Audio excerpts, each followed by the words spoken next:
In today's video, I'm going to teach you how to duplicate a proposal in Proposify. Let's start right from the beginning. Open a new browser window and search for Proposify. You should see the official website appear at the top of your results. Go ahead and click that first link so you're taken straight to the platform. Once you're on the Proposify homepage, log in with your usual credentials. If your account uses single sign-on, choose that option. After a successful login, you'll land on the Documents tab. This is the central hub where all your proposals, templates, and drafts are listed.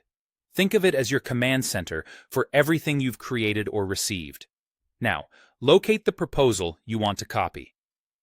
If you have a long list of documents, look for any built-in search bar or sorting controls to quickly zero in on the right one.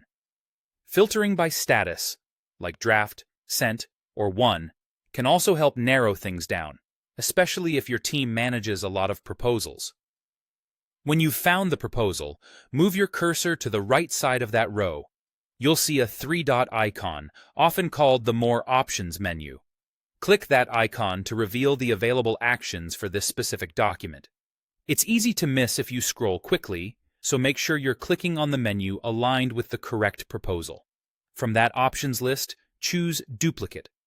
This tells Proposify to create an exact copy of the original file, preserving its structure, sections, images, pricing tables, and branding.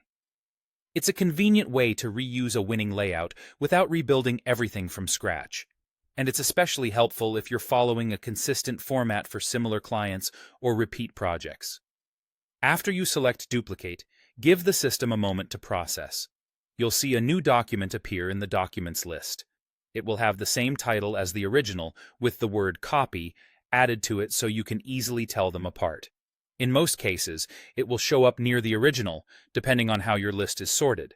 That's all there is to it. You opened Proposify, logged in, found the right proposal, accessed the three-dot menu, and chose Duplicate. The new copy is now ready for you to work with, and it's safely separate from the original. If you don't immediately see it, try refreshing the page or adjusting your sort order so the newest items rise to the top. With this simple workflow, you can move faster, stay consistent, and keep your proposal creation process streamlined.